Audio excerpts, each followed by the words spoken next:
Okay, we'll start with this. Bill Haney's VADA demand creates new Ryan Garcia rematch hurdle. Garcia rematch? I thought Ryan was about to fight Conor Benn. And he still might. But Bill Haney appears to be negotiating from the position that Devin Haney holds the leverage in a rematch with Ryan. His latest comments could instead make one of boxing's biggest fights even more difficult to finalize. Asked where Ryan Garcia stands among Devin's potential opponents, Bill suggested the former WBC lightweight champion has work to do before he moves up the list. It's the problem with the Haneys. They keep acting like they're the ones in the driver's seat of all these different fights, and they're not. Ryan is on the list. He's number 10 because there are some things that we would like for him to do, whether it's maturity or being pushed by his team, Bill Haney told Inside the Ring. Bill then made it clear that his biggest concern remains the drug testing controversy that followed Garcia's April 20th, 2024 victory over Devin, which was later overturned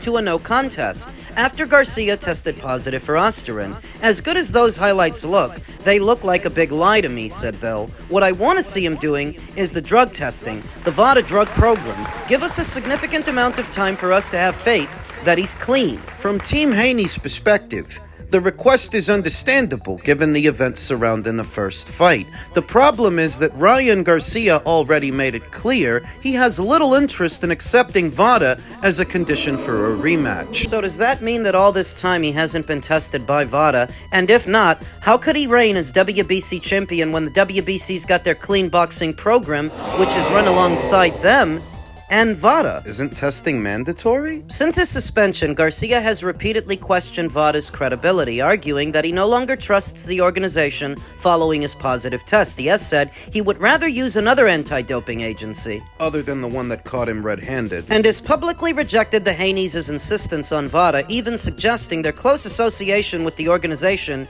is fishy. That leaves two sides starting from very different positions before serious negotiations have even begun. But why should VADA be a stumbling block for Ryan Garcia when by the WBC's own bylaws, he's supposed to get tested by them mandatorily as a sitting WBC champion unless they bent the rules for him? And they probably did. Bill's comments also project Devin as the side setting the agenda, despite Ryan remaining one of boxing's biggest commercial attractions. While the Haneys are entitled to seek additional testing safeguards, publicly attaching conditions to the fight may not be the most effective approach when dealing with an opponent who has already shown little willingness to accept them. That's what I told you. These guys try to negotiate from a position of power, as if they're the ones in the driver's seat.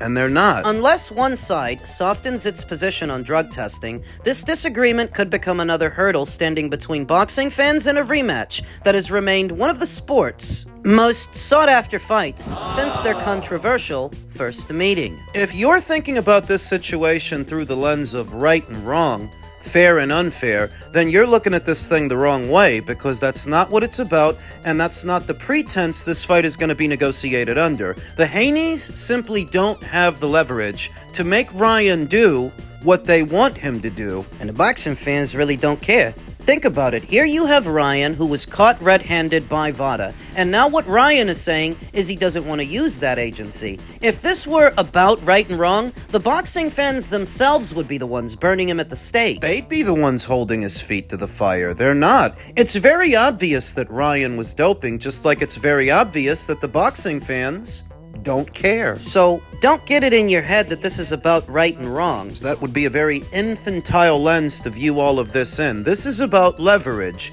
Who's got it and who doesn't. And Ryan, whether you like him or not, he's got the leverage because he's not the one needs the rematch.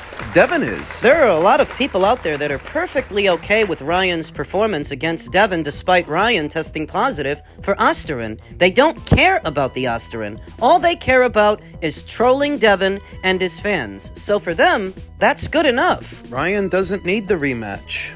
Devin does. So approaching it from a position where you're going to dictate terms to Ryan, that simply won't get the fight done. Ryan does have other options. Remember that it's Ryan that is being offered a fortune to box off platform against Conor Benn, his mandatory challenger. That's an easy lick.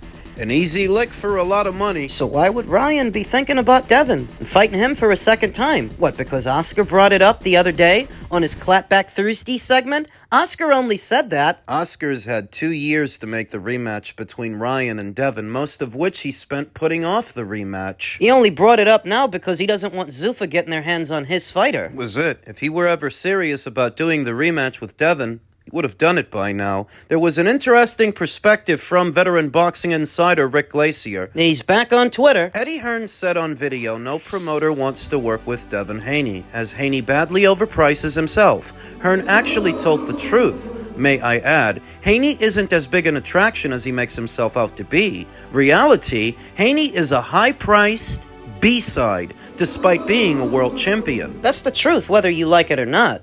Whether you like him or not. We got to this point. When DAZN debuted in the United States and were trying to draw American talent to their platform, Devin Haney was one of the fighters that they first overpaid. And they overpaid this guy for a long time. What is overpaying a fighter? Paying him more than he's worth.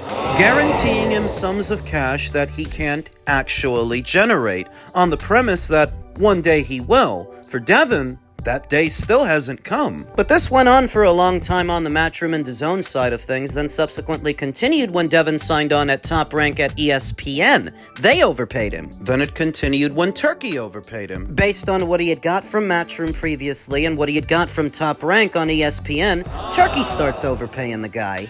So they really cleaned up the Haneys, they did, but understand that all this time, they've been overpaid. They've been paid money they're not actually good for, and now they seem to have hit a wall. A couple of fights on the table, a couple of names, and the Haneys are trying to negotiate from a position of power, as if they are the ones bringing the money to the table when they're just the ones asking for it. Remember, Devin is a promotional free agent. He doesn't have a promoter putting up money for him. What about DHP? Ain't Devin a promoter? Devin is about as much a promoter as I am a marine biologist. In the last few days, you might have also caught a back and forth between Devin Haney and Gervonta Davis. That fucking homo. Gervonta said, "I just got off the phone with Al. Holla back fast, or I'm going elsewhere. Uh-oh. Time is ticking, bitch." To which Devin responded, Gervonta just had Al Heyman call with a 70-30 offer. Gervonta responded by saying, "He's scared of me. No need to keep going back and forth with that clown." That's not a real offer. Once again, you can't look at these negotiations through an infantile lens. You have to look at them based on who's got the leverage and what gets the fight done. Most would say that Gervonta Davis has the leverage. He's the A-side in the situation, which I agree with. But he's not the A-side by so much that he can kick out a 70-30 offer to Devin and actually expect him to accept it. No? Fuck no. This is not Mario Barrios or Hector Luis Garcia or Lamont Roach or any of those other nobodies that Gervonta Davis normally fights, because he normally fights low-priced opponents. Guys who don't make that much anyway, so they don't cost that much. You can't get a Devin Haney fight done at 70-30. You can't have been serious about getting the fight done. Offering 70-30. You expected him to accept that. You're not Canelo Alvarez, you know. You're not. You're not the guy to where 30% of a fight with you is this gargantuan amount of money. It's not. Most of the time, you're doing in between 150 to 200,000 pay-per-view buys. You ain't that guy, pal. You're not that guy, pal. Trust me. You're not that guy. Okay. Not where you can get a fight like this done at 70-30. And that's understanding that Devin is a high-priced B-side. He is. Like a high-priced hooker. But you offering 70-30 is for little more than the optics. You offer him something you don't expect him to accept, so you can then run back to the internet and tell them about how he's ducking you. When you never expected him to accept that to begin with. Because you know it's a bullshit offer. So what gets the fight made, and what makes sense? I'd say 60-40 in favor of Gervonta Davis gets the fight done. 60-40. You could probably argue 75-35, but 60-40, I think that's the sweet spot. I think that's the number that makes sense, because while Gervonta Davis is the A-side, and he is in a driver's seat, he's not exactly in a position of power, and remember, Gervonta's the guy who's going to try to hit you with weight stipulations, weight restrictions, a catch weight, a rehydration clause, and you're expecting someone to accept all of this For just 30%? Well, they're not going to. Remember, this is the guy who wants to weaken you before he fights you. He won't fight you fair. So to get somebody to accept that, somebody like Devin... You gotta do better than 30%. That's why I said that. You have to look at each set of negotiations on an individual basis. With Ryan, the Haneys simply don't have the leverage to force him to accept VADA testing. And with Gervonta, while Gervonta is the A-side, at just 30%, You ain't gonna get the fight done that way. so Bill Haney take to his social media afterwards, saying, "We already turned down 50-50 of nothing with PBC. 70-30 of nothing is even worse." Wait. They turned down 50-50? I'll explain what that means a little later on. Bill continued, "DHP guarantees tank 55-45 with a $15 million guaranteed purse for both fighters. Match it or stay off my jack." What does he mean they turned down 50-50 of nothing? Heyman might have offered them 50% of the upside at no money down, no money guaranteed. No money up front, which is a dicey offer. It's dicey to accept because the pay-per-view model isn't what it used to be. Pay-per-views aren't selling like hotcakes anymore, so if you're relying on the upside of a pay-per-view to make your money, well, what if it doesn't have one? Then you don't get anything. What's the upside of a pay-per-view again? The upside is whatever the pay-per-view continues to generate after it breaks even. After they get back the money they spent to do it, whatever it continues to bring in, that's the upside. Could be a little, It could be a lot. or it could be nothing. Piracy's at an all-time high. It's very easy to watch one of these pay-per-views without having to pay anything. So that, if you're relying on the upside of a pay-per-view to get paid,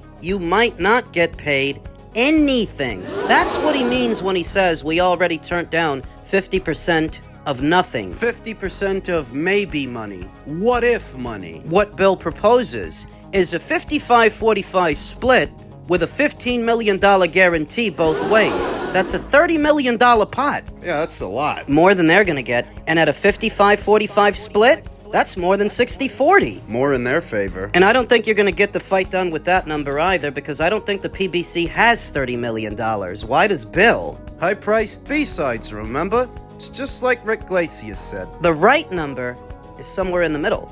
A more nominal guarantee, nothing exorbitant like $15 million up front. I'm thinking 2, maybe 3 up front at 60-40. Because I think a pay-per-view between Devin and Gervonta would yield an upside. Not a very big one, but it would have one. Not a million, like what Gervonta Davis did with Ryan Garcia. And I don't know about $500,000, but somewhere in the neighborhood of 250 to maybe 3. 4 would be a generous guesstimate, but just somewhere in that neighborhood. Not $1 million, and not necessarily $500,000, but enough that the pay-per-view would have an upside. In a related story, Gervonta Davis himself called out Devin Haney, but not just Devin, Shakur Stevenson, and his old mentor, Floyd Mayweather. Gervonta Davis has publicly challenged 3 fighters, one of whom is 49 years old, retired with a 50-0 record, and his former promoter. "I'll take Floyd, too. Tell him suit up," said Davis. Their relationship soured. Davis split from the promotional outfit, and they've not been on the best of terms since. Whether a public call-out posted to social media changes any of that is another question. The Mayweather post was the latest in a sequence of moves Davis made throughout the day, each adding a new name to the list that was already getting crowded. Haney remains the most substantive conversation. Davis reportedly offered a 70-30 purse split to the former unified lightweight champion, a number that Bill Haney quickly dismissed in public. His reasoning was blunt. Haney's team had previously turned down 50-50 of nothing from PBC, and they were not about to accept 70-30 of nothing from Davis either. Davis has not fought since March of the previous year, and the absence has done nothing to diminish his profile. He remains one of the most recognizable names in the sport, a legitimate draw with genuine knockout power across multiple weight classes. But Haney's camp clearly does not see the financial terms as reflecting that status, or at least not enough to make the deal on those terms. The Shakur Stevenson dimension adds a different flavor. Stevenson, the unbeaten WBC lightweight champion, has been trading comments with Davis on social media for weeks now, and the back and forth has kept fan interest in that matchup alive. The fight would be significant. Two undefeated champions at the same weight, both with something to prove about where they rank. It has not moved past social media theater yet, but the conversation around it is louder than it was a month ago. Who wrote this article? Dan Ambrose. Why? Somebody ought to tell Dan that Shakur Stevenson and Gervonta are not champions at the same weight anymore. Gervonta doesn't have a title at 135. He's a champion in recess, and Shakur at 135? Not only does Shakur not hold the title at 135 anymore, his title is at 140, but he's already signed to Zuffa. Somebody told Dan Ambrose? Per veteran boxing scribe Dan Rafael and his sources, as I wrote yesterday, Shakur has signed, not announced yet, and Haney has been in talks with Zuffa for a while. Would seem that Dan Ambrose is looking at this through a tunnel, through a keyhole. He's not taking in all sides of the big picture. That Shakur Stevenson in the fight, that ship has sailed. Unless Gervonta Davis is prepared to migrate over to Zuffa, who right now have more money behind them than the PBC has behind them. This fight is where it always has been, and that is nowhere. The Mayweather challenge is another one that realistically goes nowhere. He turns 50 this year, walked away from professional boxing with a record that closed every argument about his place in the sport's history, and has spent the years since then doing exhibition bouts in front of large international audiences at enormous fees. There is no universe in which he takes a sanctioned professional fight against Gervonta. An exhibition is theoretically possible. Mayweather has shown he is willing to step into a ring against notable opponents for the right price, but even that would require a business relationship that currently does not exist. If you could do this one, the one between Floyd and Gervonta Davis, I think it's bigger than all the others. By and large, it's bigger than a Devin Haney fight, bigger than a Stevenson fight, bigger than anything you could do, because it's the old lion versus the young lion, the teacher and the student. The proverbial butt and the butt plug. If you could get this one over the line, I think commercially, it does more business than anything else. The problem is, it's not going to happen. That's where Dan Ambrose got it right. This isn't realistic. It's not going to go nowhere. Floyd Mayweather has been wrestling with a bad case of cold feet for months when it comes to fighting a 47-year-old Manny Pacquiao in a rematch. So why would he fight an even younger fighter in Gervonta Davis? Oh yes, the money is there, but there's a lot of money there for Floyd to fight younger fighters if he were willing to fight younger fighters. He's not. We all know that he's not. So Gervonta can call him out and say whatever he wants to say. It's not going to materialize into anything, like all of Gervonta Davis's other call-outs. It's all for social media. It's all for the algorithm, to give the content creators something to talk about. I maintain my original position. I don't think Gervonta's ever going to fight Devin, or Shakur, or his old mentor for that matter.